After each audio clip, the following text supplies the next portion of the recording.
नमस्कार, तुम्हा सगळ्यांचे माझ्या ह्या यूट्यूब चॅनलमध्ये खूप मनापासून स्वागत. तर आज आपण मस्त चटपटीत एक सिक्रेट मसाला तयार करून मसाला गुळांबा कसा करायचा ते पाहणार आहोत. आणि हा मसाला गुळांबा खायला खूप छान लागतो, करायलाही तितका सोपा आहे. चला तर मग रेसिपीला सुरुवात करूयात. तरी ते मी चॉपरमध्ये बारीक करून घेतलेलं कैरी आहे. तर ह्या वाटीने 4 वाटी ते कैरी आहे. तर हे अशा पद्धतीने चॉपरमध्ये मस्त अशी बारीक करून घेतली. आता हे एका भांड्यात काढून घेऊयात. आता इथे त्याच वाटीने गुळ टाकायचा आहे. 4 वाटी कैरी आहे तर त्यासाठी 2 वाटी गुळ घालायचा आहे. आता यामध्ये पाव चमचा मीठ टाकायचे, पाव चमचा हळद, आणि आता हे सर्व व्यवस्थित मिक्स करून घ्यायचे. तरी ते हे अशा पद्धतीने छान मिक्स करून झाले. आता आपण हे साईडला ठेवून देऊ. आता मसाला करून घेऊयात. आता इथे कढईत आपल्याला 2 लाल मिरच्या, 7 ते 8 मिरी, अर्धा चमचा जिरे आणि थोडीशी दालचिनी. आता हे हलकंसं आपल्याला गरम करून घ्यायचंय. आता हे मध्यम आचेवर 2 ते 3 मिनिट आपल्याला भाजून घ्यायचंय. तरी हे 2 ते 3 मिनिटं झालेत. मसाला छान भाजला. आता गॅस बंद करायचं, हे काढून घ्यायचं आणि थंड करायचंय. आता हे थंड झालं की मिक्सरला याची बारीक पावडर करून घ्यायची. तर इथे मसाला थंड झाला, आता बारीक वाटून घेऊयात. आता इथे हा मसाला तयार झालाय. आता इथे मस्त असं हे गोळ पागळलंय. आता हे मिश्रण आपल्याला कढईत टाकायचंय.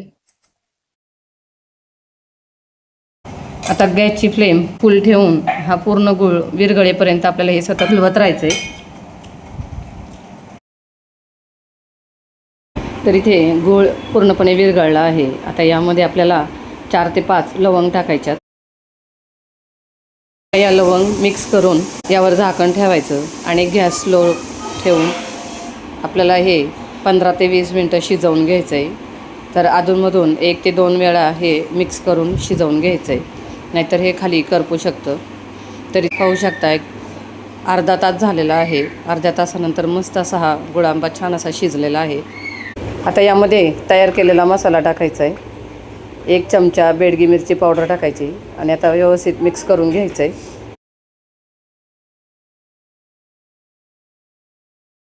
तरी ते सर्व व्यवस्थित मिक्स करून झालं की गॅस बंद करायचा आणि आता हा गुळांबा पूर्णपणे आपल्याला थंड करून घ्यायचा आहे.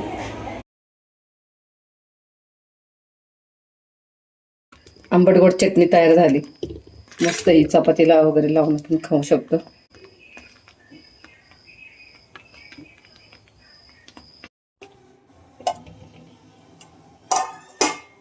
तर आपला हा गुळांबा मस्त असा थंड झालेला आहे. आता आपल्याला हा काचेच्या बरणीत भरून ठेवायचा आहे. तर अशा पद्धतीचा गुळांबा करून आपण हा वर्षभर खाऊ शकतो.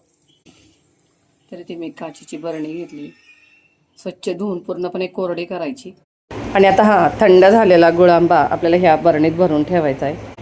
तर झालाय ते आपला मस्त असा हा गुळांबा तयार. तर मैत्रिणींनो, तुम्हाला ही आजची रेसिपी कशी वाटली कमेंट करून नक्कीच सांगा आणि व्हिडिओला लाईक शेअर नक्की करा. मैत्रिणींनो, तुम्ही जर चॅनलवर नवीन असाल आणि अजूनही चॅनलला सबस्क्राईब केलं नसेल तर प्लीज चॅनलला नक्की सबस्क्राईब करा. चला तर मग पुन्हा भेटूया अशाच एका नवीन रेसिपीसोबत. धन्यवाद.